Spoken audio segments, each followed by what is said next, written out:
positioning naval vessels off east and west coast. Massive troop involvement movements in continental U.S.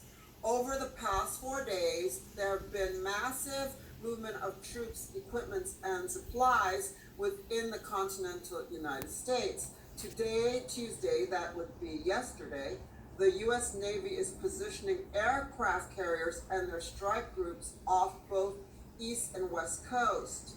It appears we are prepared to defend ourselves from an invasion, and it's not China.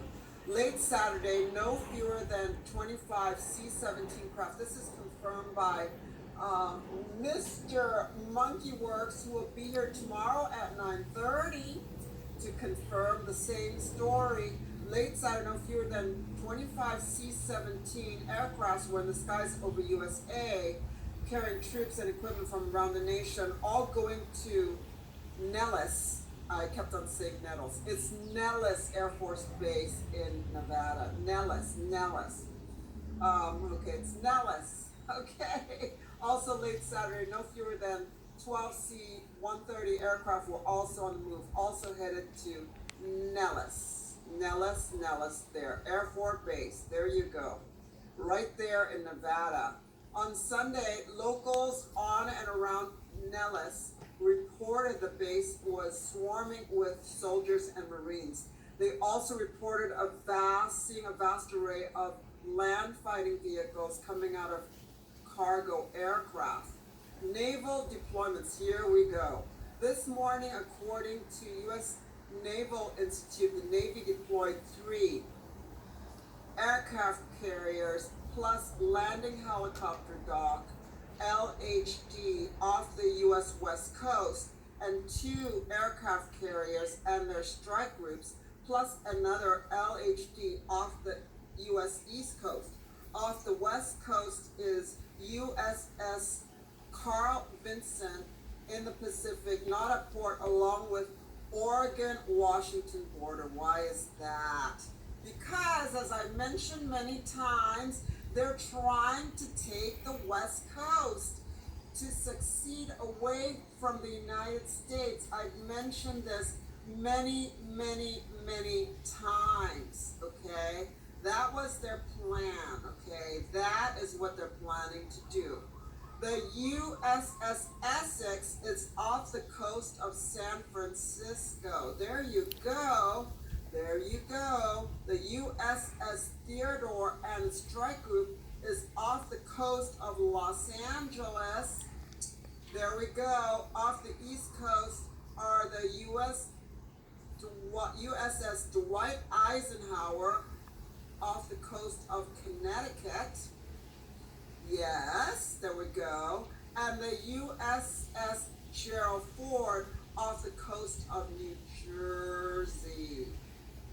And the USS IWO Jima off the coast of South Carolina. And there the map that I put on the main channel. The map below lays out the approximate location of the vessels, okay? There you go.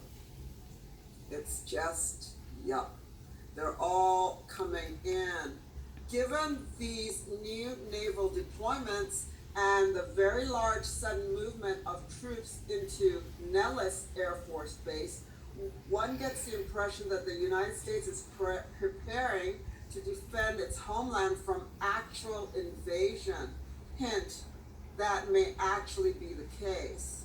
Word in intelligence circles says that the Supreme Court, if the Supreme Court voids any or all of the November 3 election due to massive fraud and violations of U.S. Constitution, which changes to election laws, the lawless extension of voting for weeks in violation of 3 U.S.C. 1 and 2, Democrats are planning on asking the United Nations to invade, to depose Trump as a dictator.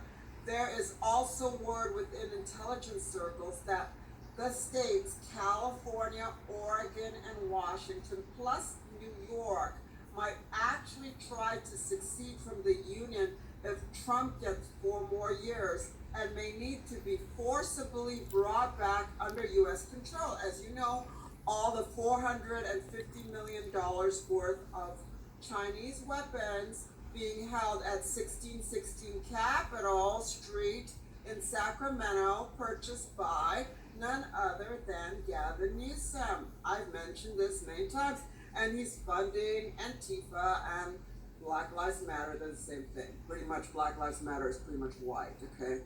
I would gladden my heart to see the U.S. military bombing egomaniac Governor Cuomo and filthy commie New York City Mayor Bill de Blasio back into the Union or to kingdom come. China, here, they're helping. China and Russia are deploying their naval assets in such a way that transit to the U.S. would not take long. Okay, would not take long. Okay, China is positioning out in the Pacific. Would not take long. So are they helping them? Interesting. Just this morning, the British revealed that they have been tracking the entire Russian Northern Fleet off the British coast this month, and the Russians head to the North Atlantic for something. Yeah. What are they heading towards that for? See, you can see the map. Yep, they're heading down somewhere. Russian Navy, Royal Navy. Yeah.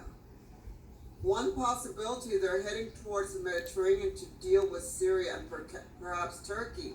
But if they're not going to the Mediterranean, what if they're positioning out in the Atlantic to arrive as requested along the U.S. East Coast? It sounds corny, but we won't know until we know. That will be in a few days. Stay tuned, folks. We're seeing history unfolding. As a precaution, we remind you, I bet you the blackout's coming soon, internet blackout, that your firearms need cleaning and oiling, especially if you haven't used them for a while. They collect dust, develop surface rust on the barrel. Now might be a good time to take them out, clean them, oil them, and make sure they're in pristine condition. Don't want any jamming or misfires if we suddenly find ourselves having to shoot and invading foreign troops invited here by traitors who would also have to be and killed. Okay, I can't say those words. Good advice: keep a very close eye on Communist China. Communist China does not over the next few days. Keep a very close eye on everything Communist China does over the next few days. I'm going to try to get Lin Wood. I've been trying to contact him. Pay attention to the CCP's nuclear submarine. The CCP's nuclear submarine formation will sneak out of the submarine fortresses beneath the man-made islands and recent South China Sea and creep into the mainland America's reach, threatening our national security. Might Lin Wood know something thanks to his work with our president? More, it seems China's been snapping up every barrel of oil it can get a hand on, far in excess of what it normally consumes, storing up for what they intend for a war.